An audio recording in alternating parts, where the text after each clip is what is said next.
Salut les ludogeeks et bienvenue chez Grégoric.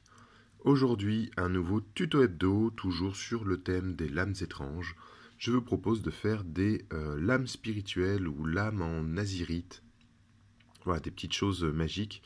Donc là, c'est les Ossiark Bone Reaper de chez Games Workshop que je suis en train de monter, de me faire une armée. Et donc, je vais proposer de voir le traitement des épées comme ça, épées un peu magiques en bleu et turquoise. Oui, étonnant, du turquoise. Voilà. Alors, pour commencer, en fait, je vais utiliser cette lance pour vous montrer la technique. Donc, cette lance qui est sous-couchée en noir a eu une base de Incubi Darkness sur la lame, en 2 passages bien dilués. Là, c'est vrai qu'avec le blanc, on ne voit pas trop, si on voit un petit peu la différence. Là. Voilà, donc 2 passages bien dilués. Ensuite, je vais commencer à poser mes lumières directement avec du turquoise Prince Auguste.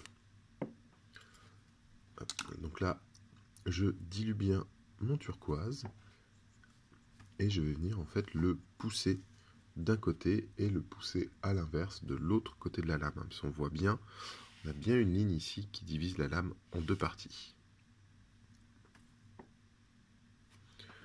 D'un côté, c'est pas forcément très réaliste, mais c'est très graphique. Hein. C'est quelque chose qu'on trouve beaucoup dans la bande dessinée notamment.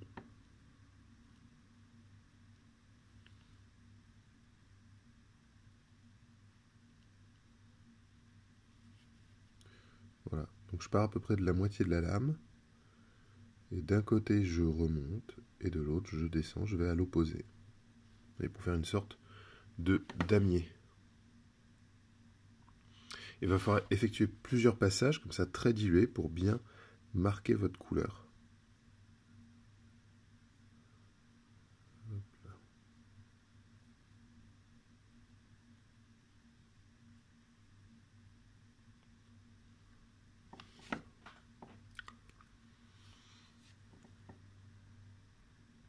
Voilà, donc je vais faire ça 2 ou 3 fois jusqu'à avoir la bonne teinte.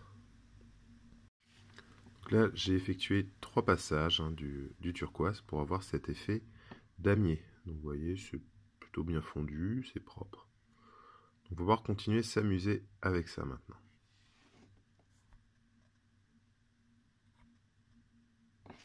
Pour la suite, je vais éclaircir avec du bleu-vert de Prince Auguste. Et je vais continuer la même technique, mais sur une zone plus restreinte.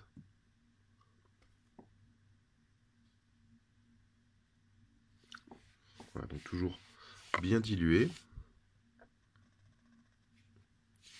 Et je vais venir comme ça,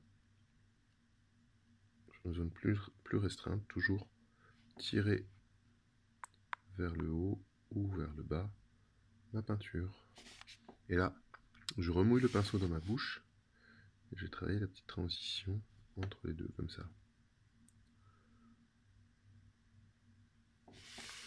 Hop.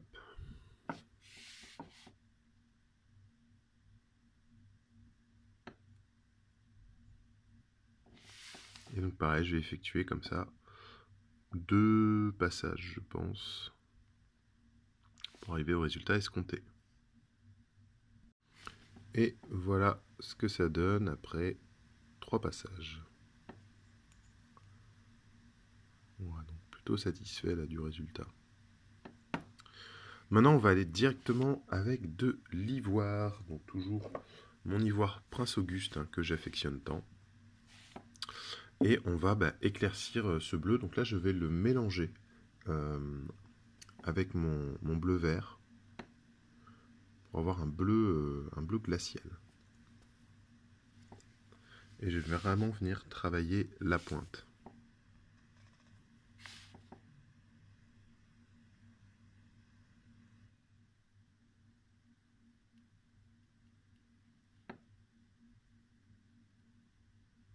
Un petit peu trop dilué là.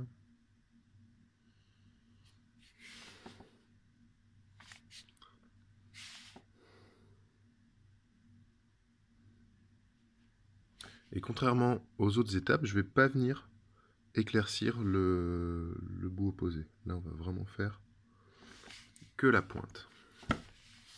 Pas oublier de le faire des 2 côtés. Hein.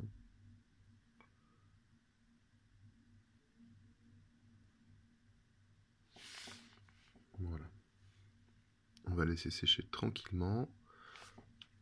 Et on pourra attaquer la suite. Donc là, ça va être le moment un peu critique. Je vais prendre un tout petit pinceau, hein, c'est un 3-0. Et je vais venir avec l'ivoire, en fait, faire les petites lignes de démarcation. On va commencer en prenant comme ça, à 90 degrés. Je vais passer mon pinceau à certains endroits. Je ne le passe pas tout le long. Hop. Certains endroits comme ça pour marquer un peu le tranchant. Alors, ce qui est bien, c'est sur des filons en plastique, les tranchants des lames comme ça sont très fins, très bien définis. C'est un peu moins le cas sur les filons en métal souvent. Et là, je vais avoir cette petite ligne entre les deux parties de la lame. Alors, si elle est très bien définie, je peux aller la chercher pareil à 90 degrés comme ça. Je m'incite un peu plus au milieu sur la partie qui est assez sombre. Et pareil sur le bout vers le haut. Voilà. Ouais, je le mets pas partout, c'est suffisant pour bien lire la démarcation. Donc je vais pas trop insister. Donc là j'ai de la chance, elle est très très bien marquée. Donc je peux la faire très facilement.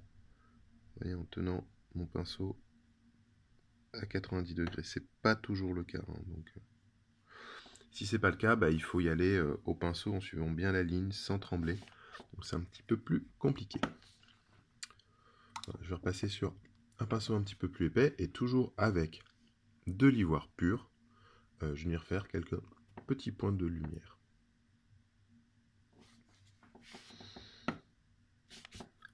Alors, on va voir par exemple, ici on va suivre le dessus de la lame, plus que le bord.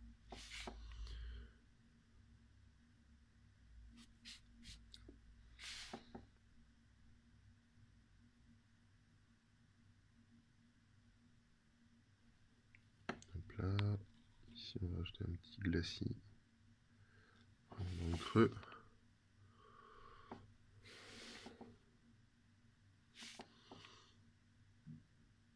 On va augmenter un petit peu l'intensité du fil ici, voilà.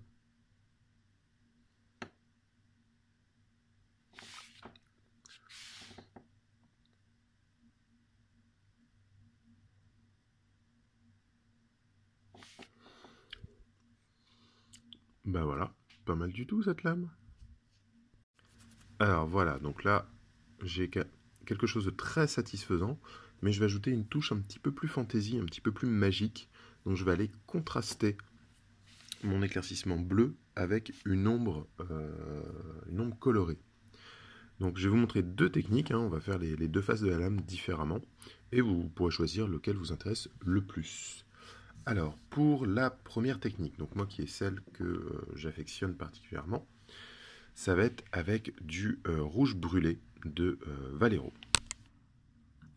Et en fait, je vais aller glisser comme ça à l'extrémité, à l'opposé du bleu. Donc pareil, je dilue bien. Et en fait, en venant le poser comme ça à l'extrémité et le pousser à l'opposé du bleu, je vais avoir une petite ombre un petit peu chaude qui va très bien contraster avec le bleu glacial que j'ai fait. C'est tout simple, je n'en mets pas trop, voilà, c'est juste pour teinter un petit peu l'ombre extrême. Parce que là, ma partie ombrée, elle est juste en une coupe darkness pour le moment. Donc voilà. Voilà ce que ça donne avec cette technique. Très léger, hein. On peut forcer un peu plus. C'est pas forcément utile, mais allez, pour la démonstration. Hop.